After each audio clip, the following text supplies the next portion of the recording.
सभी को जय सिया राम।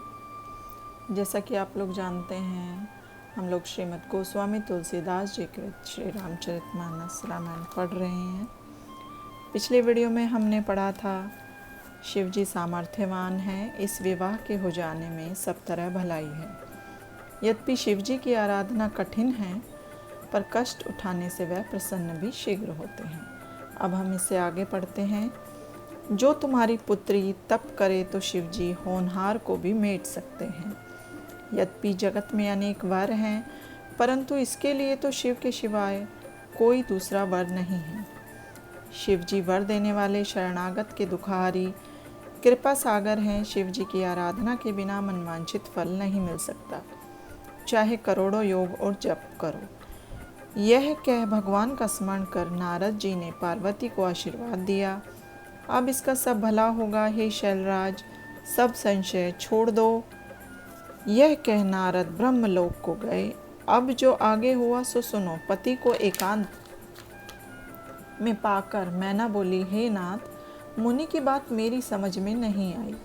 जो वर और कुल पुत्री के अनुरूप हो तो विवाह कर दीजिए, नहीं तो कन्या भले ही कुंवारी रहे। हे कांत, यह कन्या मुझे प्राणों से भी अधिक प्यारी है। जो गिरिजा के योग्य वर ना मिला तो लोग कहेंगे कि पर्वत तो जड़ होता है। हे पति, विचार कर विवाह करना चाहिए, जिससे फिर जी न जले। यह कह शीश धर चरणों में गिर पड़ी। तब हिमाचल कहने लगे, चाहे चंद्रमा में अग्नि निकलने लगे, पर नारद का वचन मिथ्या नहीं हो सकता। हे प्रिय, सब सोचों को त्याग भगवान का स्मरण करो। जिनने पार्वती को बनाया है वही सब भला करेंगे। अब तो तुम्हें पुत्री पर अधिक स्नेह है, तो जाकर ऐसी शिक्षा दो कि यह तप करे, जिससे इसे शिवजी मिल जाए और किसी तरह से कलेश नहीं मिट सकता। नारद की बात सारग गर्भित और कारण सहित है। शिवजी सब तरह गुण निधान और सुंदर हैं। यह विचार कर संदेह को छोड़ दो। शिवजी कलंक रहित हैं। पति की बात सुन मन में प्रसन्न होती हुई शीघ्र उठकर पार्वती के पास गई और उसे देख नेत्रों में आंसू भर प्यार में गोद में बिठा लिया। बार बार छाती से लगाती थी, गला ऐसे भर गया कि बोल नहीं सकती थी। तब जगत की माता सर्वांत यारमिनी भवानी माता को सुखदायी वचन कहने लगी। हे माता, मुझे एक स्वप्न दिखा है, सो तुम्हें सुनाती हूँ। एक सुंदर गौर वर्ण के उत्तम ब्राह्मण ने मुझे यह उपदेश दिया है कि हे शैलपुत्री, नारद की बात सच्ची मान, तप करो। माता पिता को भी यह बात पसंद है कि तप सुखदायक और दुख तथा दोष विनाशक है। तपोबल से ही विधाता सृष्टि को रचने और विष्णु जगत का पालन करते हैं। तपोबल से ही शिवजी संहार करने और शेष जी पृथ्वी का भार धारण करते हैं। सब सृष्टि तप के ही आधार पर है। सो हे भवानी, जाकर तप करो। यह सुनते ही माता को आश्चर्य हुआ और हिमाचल को बुलाकर स्वप्न की बात सुनाई। माता पिता को समझाकर पार्वती हर्षित हो तप करने को चली। सब प्यारे कुटुंब के लोग, माता पिता ऐसे व्याकुल हुए कि मुख से बात नहीं निकलती थी। तब वेदशिरा मुनि ने आकर सबको समझाया और सब लोग पार्वती की महिमा सुन ज्ञान पाकर चुप हुए। पार्वती हृदय में शंकर के चरणों को रख वन में जा तप करने लगी। कोमलांगी पार्वती का शरीर तप के योग्य नहीं था, फिर भी उनने सब भोग तज दिए। चरणों में नित नया स्नेह होने लगा। देह की सुध न रही और तप में मन लग गया। 1000 वर्ष तक फल फूल खाकर और 100 वर्ष तक शाक खाकर बिताए। कुछ दिन केवल जल और पवन का ही सेवन कर महाकठिन उपवास किया। 3 सहस्त्र वर्ष तक धरती पर गिरे हुए सूखे बेल और पत्ते खाए, फिर सूखे हुए पत्ते भी त्याग दिए। तब उमा का अर्पणा नाम हो गया। उमा की देह तप से क्षीण देखकर आकाश में अत्यंत गंभीर आकाशवाणी हुई, हे गिरि नंदिनी, सुन तेरा मनोरथ सफल हुआ। सब दुस्सह कलेशों को छोड़ अब शिवजी मिल जाएंगे। हे भवानी सुन, बहुत से ज्ञानी और धीर मुनि हो गए, पर किसी ने ऐसा तप नहीं किया। अब इस ब्रह्म वाणी को हृदय में धरो, इसे सच्ची और पवित्र जानो। अब जब पिता बुलावे तब ही उठ छोड़कर घर चली जाना, और जब तुमसे सप्त ऋषि मिले तब इस आकाशवाणी को सच्ची समझ लेना। आकाशवाणी सुनते ही पार्वती पुलकित हो बड़ी प्रसन्न हुई। तुलसीदास बोले, मैं उमा का चरित्र तो कह चुका, अब शिव जी का चरित्र सुनो। जब से सती ने देह त्याग दी थी तब से शिव जी के मन में वैराग्य हो गया था। राम नाम जपा करते थे और जहाँ कहीं राम कथा होती वहीं जाकर सुनते थे। सच्चिदानंद सुख निधान शिव जी मोह और काम से रहित हो सब लोगों का मन हरण करने वाले हरि का हृदय में ध्यान धर पृथ्वी पर विचरते हैं। कहीं मुनियों को ज्ञानोपदेश करते हैं, कहीं राम जी के गुणों का वर्णन करते हैं। यद्यपि शिव जी कामना रहित है तो भी अपनी भक्त सती के दुख से दुखी है। इस तरह बहुत समय बीत गया। राम जी के चरणों में नित्य नई प्रीति होती थी। तब राम जी ने शंकर का दृढ़ व्रत, अनन्य प्रेम तथा भक्ति की अमित रेखा देखी। तब कृपालु रूप, निधान, शीलवान और तेजस्वी राम ने प्रकट हो शंकर की महिमा प्रशंसा करके कहा कि तुम्हारे सिवाय ऐसा प्रण कौन पूरा कर सकता है। राम जी ने शिव जी को अनेक तरह से समझा कर पार्वती का जन्म होने की बात सुनाई और पार्वती की अत्यंत पवित्र करनी भगवान ने विस्तार पूर्वक वर्णन की। हे शिव, सुनो, जो आपका मुझ पर सच्चा स्नेह है तो मेरी विनयमान हिमालय की कन्या से जाकर विवाह कर लो, यही मुझे मांगे दो। शिव जी ने कहा, हे नाथ, यद्यपि यह अनुचित है तो भी आपका वचन मेटा नहीं जा सकता। हमारा यही धर्म है कि आपकी आज्ञा माथे चढ़ाकर पूरी करें। माता पिता, गुरु और स्वामी की बात फलदायक समझकर बिना विचारे ही करनी चाहिए। आप हमारे हितकारी हैं। हे नाथ, आपकी आज्ञा हमारे सिर माथे हैं। राम जी भक्ति, ज्ञान और धर्म युक्त शिव जी की बात सुन बड़े संतुष्ट हुए। राम जी बोले, हे शिव जी, आपकी बात रह गई, अब हमारे कहे का ध्यान रखना। यह कह प्रभु अंतर ध्यान हो गए और शंकर ने वही रूप हृदय में रख लिया।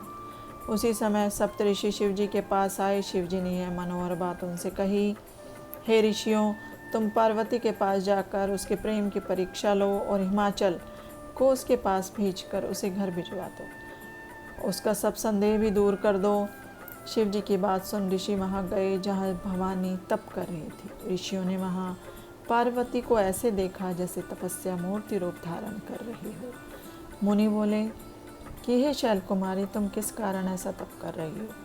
किसकी आराधना करती हो? क्या चाहती हो? हमसे सच्चा वृत्तांत कहो। ऋषियों की बात सुन पार्वती गूढ़ और मनोहर वाणी से बोली और मन का भेद अत्यंत सकुचा कर कहने लगी, हमारी जड़ता को सुनकर हंसोगे। मेरा मन ऐसा हठीला हो गया कि दूसरे की शिक्षा को ना मानकर पानी पर भीत बनाना चाहता हूँ। नारद की बात को सच्ची जान मैं बिना पंख उड़ना चाहती हूँ। हे मुनिवरों, हमारा ज्ञान देखो कि मैं सदाशिव को पति बनाना चाहती हूँ। सुनते ही सब ऋषि हंसकर कहने लगे, तेरा क्या दोष है? तेरा तो शरीर ही पत्थर से पैदा हुआ है। नारद की बात सुनकर कहो, किसका घर बसा है? इसने दक्ष के पुत्रों को जाकर उपदेश दिया, जिन्होंने लौटकर घर ही नहीं देखा। चित्रकेतु का घर बिगाड़ा और हिरण्यकशिपु को बेहाल कर दिया। जो नर नारी नारद की सीख सुनते हैं वे घर छोड़कर भिखारी बनते हैं। उसका मन कपटी है, ऊपर से सज्जन दिखाई देता है, अपने ही समान सबको करना चाहता है। उसकी बात मानकर तू ऐसा पति चाहती है जो स्वाभाविक ही उदासीन है। वह तो गुणहीन, निर्लज, कुवेशधारी, कपाली, कुलहीन, नग्न और सर्पधारी है।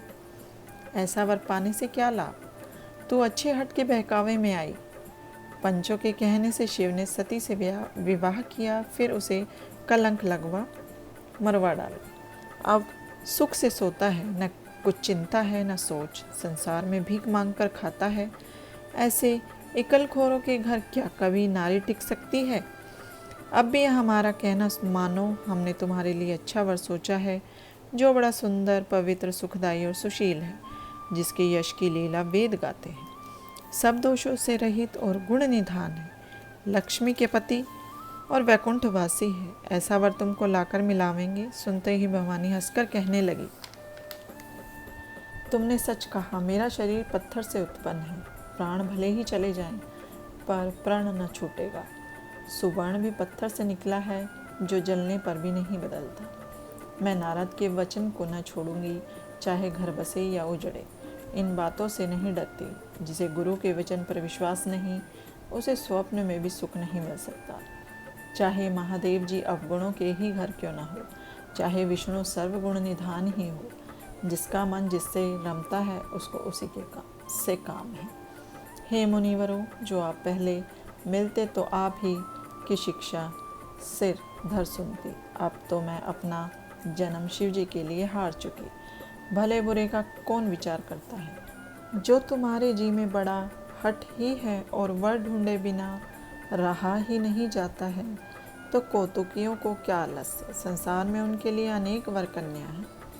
करोड़ों जन्म लेने पर भी मेरी यही हट है कि वरूंगी तो शिव जी को ही, अन्यथा कुंवारी ही रहूंगी।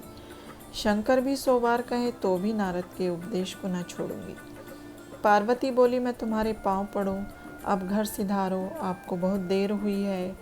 उसके प्रेम को देख मुनि कहने लगे, हे जगदम्बा, हे भवानी, आपकी जय हो, जय हो। आप माया हो और शिव जी भगवान हैं। तुम दोनों सब जगत के माता पिता हो। ऐसा कह चरणों में शीश नवा। पुलकायमान होते हुए सप्तऋषि चले गए। मुनियों ने जाकर हिमवान को भेजा, वह विनय पूर्वक पार्वती को घर ले आए। फिर सप्तऋषियों ने शिव जी के पास जाकर उमा की सब कथा सुनाई। पार्वती के स्नेह को सुन शिव जी बड़े मगन हुए। सप्तऋषि भी प्रसन्न हो अपने अपने घर चले गए। फिर शंकर जी मन को स्थिर कर राम जी को ध्यान करने लगे। उसी समय तारकासुर बड़ा प्रबल, प्रतापी और तेजस्वी हुआ। उसने सब लोक और लोकपाल जीत लिए। सब देवता सुखहीन तथा दरिद्री हो गए। वह ऐसा अजर अमर था कि जीत में न आया। सब देवता लड़ लड़ कर हार गए। तब ब्रह्मा के पास जाकर पुकार की। जब ब्रह्मा ने सब देवताओं को दुखी देखा, तब ब्रह्मा जी ने सब देवताओं को समझा कर कहा कि यह दैत्य उस समय मारा जाएगा जब महादेव जी के वीर्य से उत्पन्न हुआ पुत्र इसे संग्राम में जीतेगा। मेरी बात सुन, उपाय करो, जो ईश्वर अनुकूल होगा तो कार्य सिद्ध हो जाएगा। सती ने दक्ष के यज्ञ में देह त्याग कर हिमाचल के घर जन्म लिया है। उसने शिवजी को पति रूप में पाने के लिए तप किया है और शिवजी समाधि में लीन हो गए हैं। यद्यपि बड़ा संदेह है तो भी हमारी एक बात सुनो। कामदेव को शिवजी के पास भेजो, वह शंकर के मन को डिगा दे। पीछे से हम जाकर सिर नवाकर जैसे बनेगा तैसे विवाह करा देंगे, तभी देवताओं का हित हो सकता है। सब बोले कि विचार अच्छा है। देवताओं ने कामदेव की स्तुति की। तब तीव्र बाणधारी कामदेव उत्पन्न हुआ। तब सब देवताओं ने अपनी विपत्ति सुनाई। इस पर कामदेव ने मन में विचार किया और हंसकर कहने लगा कि शिव से विरोध करने पर मेरी कुशल नहीं है, तो भी मैं तुम्हारा कार्य करूँगा। वेद का वाक्य है कि परोपकार ही धर्म है।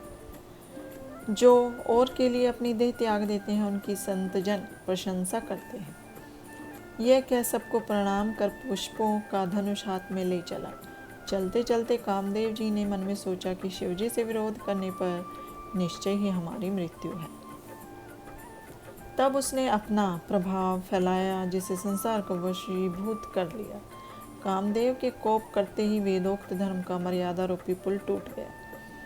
ब्रह्मचर्य व्रत, अनेक प्रकार के संयम, धीरज, धर्म, विज्ञान, सदाचार, जप, योग, वैराग्य और विवेक, इन सब की सेना डर के मारे भाग गई। जब धैर्याधिक योद्धा समर भूमि से भागने लगे तो विवेक भी बची बचाई सेना को लेकर भाग गया और सदग्रंथ पर्वत की कंदराओं में जाकर छिप गए। संसार में खलबली पड़ गई कि हे करतार, क्या होनहार है, कौन रक्षा करेगा? ऐसा कौन दो सिर का है जिस पर कामदेव ने क्रुद्ध होकर हाथ में धनुष बाण लिया है। संसार में जड़ और चैतन्य, स्त्री पुरुष नाम वाले जितने जीवधारी थे, वे सब अपनी अपनी मर्यादा छोड़कर सब काम के वशीभूत हो गए। सबके मन में काम पैदा हुआ। लताओं को देख वृक्षों की शाखाएं झुक गई। नदियां उमंग कर समुद्र को जाने लगी। तालाब और तलैया संगम करने लगी। जहाँ जड़ों की यह दशा थी वहाँ चैतन्य के कर्तव्य कौन कह सकता है। पशु पक्षी नभचर जलचर थलचर सभी कुसमय काम के वशीभूत हो गए। संपूर्ण लोग कामांध होने से चिंतित हो गए। चकवा चकवी दिन रात का विचार भूल गए। देव दनुज नर किन्नर प्रेत पिशाच भूत और बैताल इनकी दशा बखानी नहीं जाती, क्योंकि ये तो सदा कामदेव के चेहरे हैं। सिद्ध वैरागी महामुनि योगी भी काम के वशीभूत हो वियोगी हो गए। बड़े बड़े महान योगी और तपस्वी जब कामांध हो गए तब प्राकृतिक जीवों का तो कहना ही क्या है। जो विश्व को हमेशा ब्रह्म में देखते थे वे स्त्री में देखने लगे। जब स्त्रियां संसार को पुरुष युक्त और पुरुष स्त्री युक्त देखने लगे, पृथ्वी के भीतर 2 घड़ी तक कामदेव का किया हुआ वह कौतुक होता रहा। किसी के धैर्य ना रहा, सबके मन कामदेव के हर लिए। उस समय केवल वे ही बचे थे जिनकी राम जी ने रक्षा की थी। 2 घड़ी तक यह कौतुक होता रहा। तब तक कामदेव शंकर जी के पास जा पहुंचा। शंकर को देख काम डर गया। उस समय सब संसार पूर्ववत स्थिर हो गया। तभी सब विश्व के जीव सुखी हो गए, जैसे उन्मत्त हाथी नशा उतरते पर हो जाता है। शंकर को देखकर कामदेव डर गया, क्योंकि शिव जी दुस्सह और दुर्गम है। वापिस जाने में लज्जा लग रही थी, तब मन में मरण की सोच उसने उपाय रचा। उसी समय बसंत ऋतु उत्पन्न हुआ। फूलों समेत वृक्ष शोभा देने लगे। बाग बगीचा बावड़ी और तड़ागों में सब दिशा सुंदर हो गई, मानो जगह जगह अनुराग उमड़ रहा है, जिसे देख मरे हुए के मन में भी काम पैदा हो गया। मन की शोभा ऐसी बढ़ गई कि जिसका वर्णन नहीं कर सकते, जिसे देख मरे हुए मन भी कामोत्तेजित हो गए। कामाग्नि को प्रबल करने के लिए सुगंधित पवन बहने लगी। सरोवर में कमल खिल गए, जिन पर भौरों के ठट्ट मधुर मधुर गूंगने लगे। सुंदर हंस कोयल और तोता रसीली बोली बोलने लगे और अप्सरा नाचने लगे। कामदेव करोड़ों प्रकार से अपनी सब कलाओं को करके हार गया, किंतु शिवजी अपनी समाधि से विचलित न हुए। तब कामदेव बड़ा क्रुद्ध हुआ और क्रोधित होकर आम के वृक्ष की एक उत्तम शाखा पर चढ़ गया तथा फूलों के धनुष में अपना बाण क्रोध करके कान तक खींच लिया और 5 बाण छोड़ दी, जो शिवजी के हृदय में पार हो गए। वे समाधि के छूटते ही जाग गए। मन चलायमान हुआ। वे आंखें खोल चारों तरफ देखने लगे। आम के पत्तों में कामदेव को छुपा देख ऐसा क्रोध आया कि त्रिलोकी कांप गई। तब शिवजी ने तीसरा नेत्र खोला। देखते ही कामदेव भस्म हो गया। संसार में हाहाकार मच गया। देवता डरे और राक्षस प्रसन्न हुए। काम को सुख समझ कामी पुरुष सोच में पड़ गए तथा साधक योगी जन निष्कंटक हो गए। योगी निडर हो गए। पति की दशा सुन रति मूर्छित हो रोती पीटती शिवजी के पास गई और अनेक तरह की विनती कर हाथ जोड़ खड़ी हो गई। तब कृपालु शिवजी उस स्त्री को अबला जान निसहाय देख बोले, हे रति, अब से तेरे पति का नाम अनंग होगा और बिना ही देह सबको व्यापेगा। अब जिस प्रकार मिलेगा सो सुन। जब पृथ्वी का भार हरने के लिए यदुवंश में कृष्ण अवतार होगा, तब कृष्ण का पुत्र प्रद्युम्न तेरा पति होगा। मेरा यह वचन सत्य है। शिवजी की बात सुन रति चली गई। अब आगे और कथा कहता हूँ। जब देवताओं को यह समाचार मिला तब ब्रह्मादिक सब देवता वैकुंठ को चले गए। जय सिया राम। आज के लिए इतना ही। अब इसे अगली वीडियो में हम इससे आगे बढ़ेंगे।